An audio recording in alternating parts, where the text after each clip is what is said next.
always tell everybody, I don't go in there looking for the knockout. I go looking for the win. But if he get out of line, he's going to be the next one down. For Terence Crawford, he has definitely gone under the radar. 4-weight world champion, 41-0, 31 knockouts. A southpaw who's got IQ and speed and craft. I think it's a fabulously interesting matchup. It's going to be a great fight. The reason I have so much confidence is because I really believe that Bud Crawford doesn't fear Canelo Álvarez. A lot of his opponents. Terence Crawford erupted at Canelo Álvarez during a heated press conference, making it clear that his mission is always to win inside the ring. But he warned that if Canelo crosses the line with disrespect, things could quickly get personal. Crawford's fiery words showcased his intensity and determination, leaving no doubt that he is mentally and physically prepared for battle. You a there is stuff. You a see you a hold talking to let Aaron. You a cause you keep talking like you doing all that talking. That's how you doing all that talking. You can't be gotta come back. I come back. He don't talk, and you talking too much. This you want some attention? Right here. This is gonna be legendary. Right here. Female ass. So y'all tuning in. This is a legendary old school fight. Get out some attention. Put the camera on him, because that's what he's doing. Showing out like a female. Let him finish, bud. Go ahead, EJ. Yeah. Trainer Greg Hackett has been outspoken about why he believes Crawford can overcome Canelo. His confidence stems from Crawford's fearless approach to boxing, never intimidated, never hesitant. In a division where many fighters freeze against a dominant figure like Canelo, Crawford stands out for his self-belief, which Hackett insists is built on discipline, adaptability, and years of winning. For Hackett, confidence is a fighter's most powerful weapon, and Crawford carries it naturally. Facing a pound-for-pound king like Canelo requires resilience, and Hackett is convinced Crawford thrives under exactly that kind of pressure. They taking Crawford, you got people that was taking Crawford, they taking Canelo. Yeah. What do you make of it? It should be that way because we talking about a great fight here. We talking about two great athletes. So when it's like this, it's better for the betting. You know what I mean, all the people that like to bet, it's better for them. You know what I mean, because nobody knows where the money gonna land. The reason I have so much confidence in this fight, you know, thinking that it's gonna be a great fight. The reason I have so much confidence because I really believe that Bud Crawford doesn't fear Canelo Álvarez. A lot of his opponents in the past were nervous, scared from the beginning. I don't think Bud feel that way at all. I think we can get a good rumble on our hands. You know what I mean? It's just gonna come down to the big question for Bud is, can he take the shot? You know what I'm saying? The question I think for Canelo is, does he get old? I say that for a reason. He got a lot of fights, bro. He got, I think he going on almost 70 fights. You know what I'm saying? Or he a little bit under 70. That's a lot of fights for current time. You know what I'm saying? And Bud got a lot of gas still left, but he's older as well. You know what I mean? A lot of people would like to give him shit for not being able to take a shot, or not that he didn't take the shot, but getting buzzed with some shots at lower weight classes. So it's like, how can he handle himself at 168 pounds? But you have to understand the physical to understand how. You know what I mean? I'm not about to get into all of that, but you know what I mean? I do understand he will be a lot more sturdy at 68. I mean, if you smart, you've seen it at 47 versus Earl Spence. Boxing commentator Adam Smith describes the fight as a monumental challenge for Crawford, but one that is winnable. He highlights Crawford's elite boxing IQ, his ability to adapt mid-fight, exploit openings, and outthink opponents. Combined with speed, these tools could expose gaps in Canelo's defensive style. Smith believes the bout could go the distance, with Crawford edging it on points by outmaneuvering Canelo over 12 rounds. He calls the potential matchup one of the most thrilling in recent memory, with both fighters pushed to their absolute limits. November the 13th, it's billed as fight of the century. I do feel as though this one, for such an unbelievably good fight, the prospect of, it has gone under the radar a bit. We've spoken more about fights that are not even. No, but you back Ben. I mean, how much you spoke about? No, I love that fight. Yeah, but compared to these two guys, Yeah, but that's in Britain. That's prime time here. It's the football casuals. I think the problem with this fight is it is just a fabulous boxing matchup and one with all sorts of curiosity between two superstars. The Ring magazine's dedicated the entire magazine, but this is boxing. It's hardcore boxing. I think Canelo is known. I think Canelo, obviously the Mexican machismo that holds all the super middleweight titles, nearly 70-odd fights. He's been phenomenal. I think he's 35 now. But for Terence Crawford, he has definitely gone under the radar. 4-weight world champion, 41-0, 31 knockouts. A southpaw who's got IQ and speed and craft.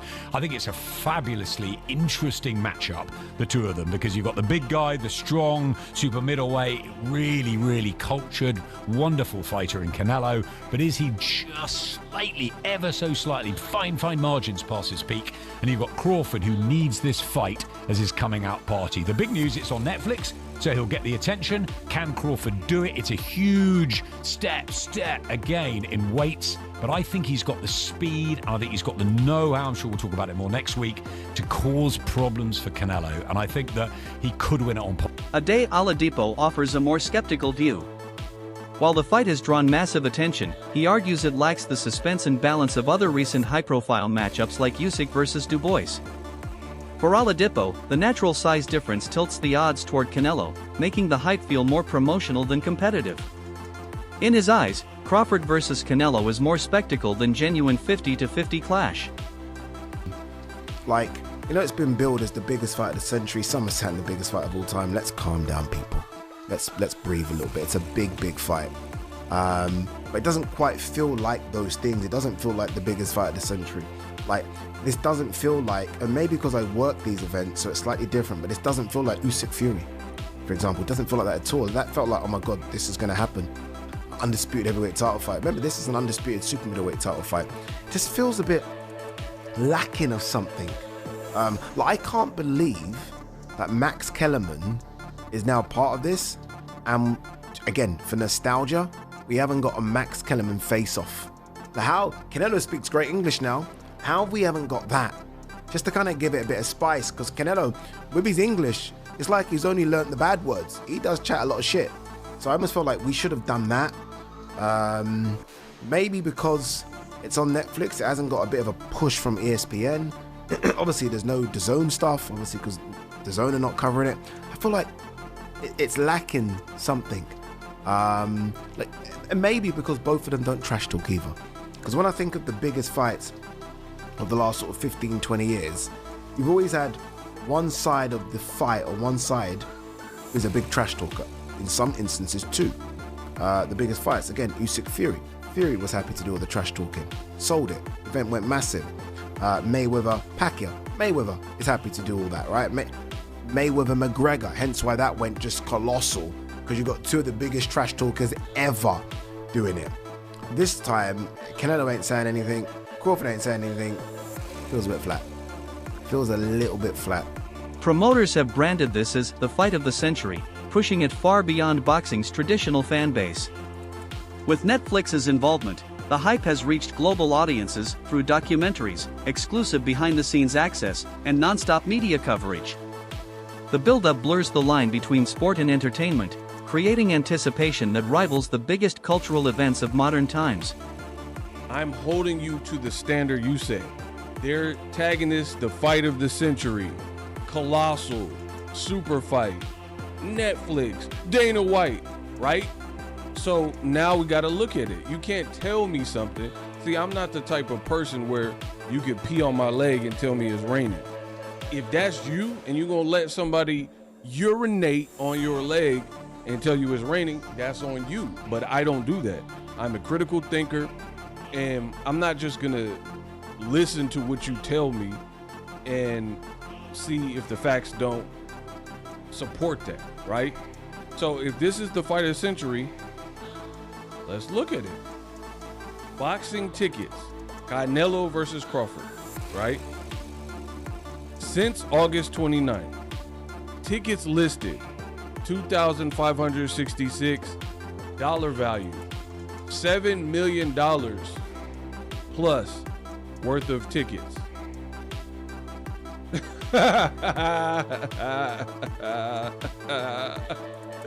Hey, bro, $7 million worth of tickets. Veteran analyst Al Bernstein, however, remains critical. He argues this was never the fight hardcore boxing fans truly wanted. Many hope to see Crawford dominate his own division or Canelo face opponents closer to his weight. For Bernstein, the matchup feels manufactured, a promotional creation rather than an organic rivalry. While the hype machine has been successful, the genuine excitement among boxing purists lags behind other recent super fights. To have these two level of fighters meet, where does this rank at? I think it's one of those fights that, the interesting thing is, it wasn't as if every boxing fan said, boy, I can't wait to see Canelo fight Terence Crawford. Right, In other words, it wasn't one of those fights, like there were more boxing fans that said, gee, I'd like to see Canelo fight David Benavidez. But, having said that, I mean, among the hardcore boxing fans. Having said that, what they did, and this happens sometimes in boxing, they come up with a matchup that wasn't on everybody's mind, but kind of makes sense. And the proof is in the pudding. If you do one of those kind of matches and the interest is not there, you're going to find that out. For sure. In this case, obviously the interest was there because they've sold. I mean, I went online and looked at the the ticket sales and everything. And they've sold, looks like they've already sold 30, 40,000 seats. Oh, yeah. Yeah, I mean, believe it's not that it many out. left in Allegiant Stadium. So that alone is an indicator. The amount of attention and coverage the fight has gotten, and this is one of those fights that will also have a good barometer as we get closer to the fight. How much is the mainstream sports media covering the fight? Yeah. You know, it used to be in the old days, big fights were covered all the time by the mainstream sports media, not so much in recent years. And so that's always a barometer of whether it, really is as big as we think.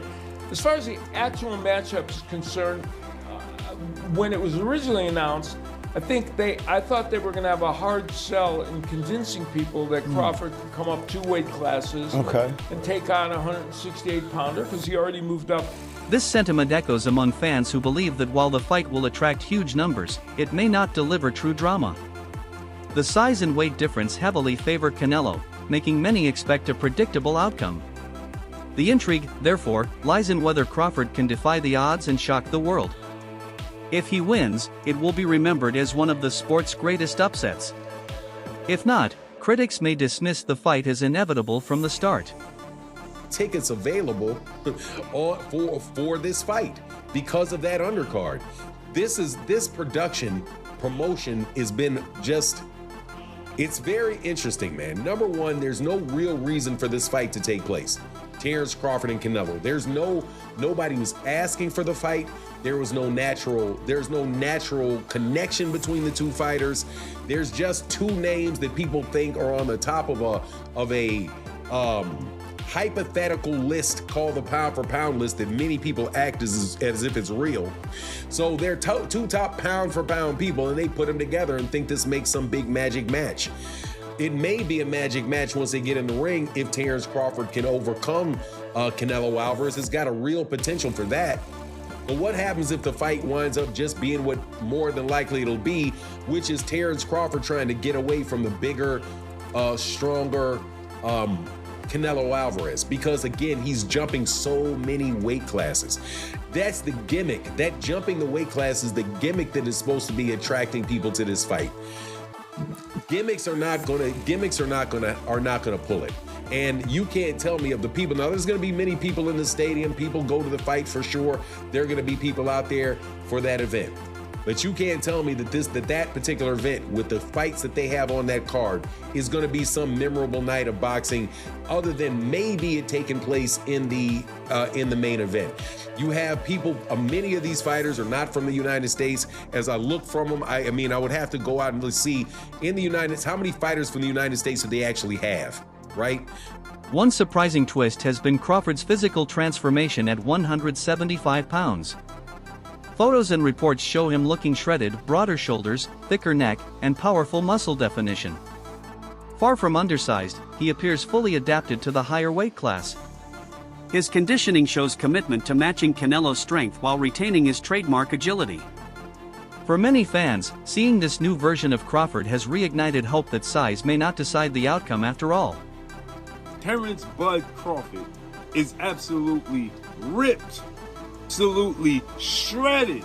What looks to be about 175. Now he fights next Saturday, a week out from the fight. It's a week out from the weigh-in, so I'm sure that you look at Terence Bud Crawford right there and you see he is absolutely shredded right there.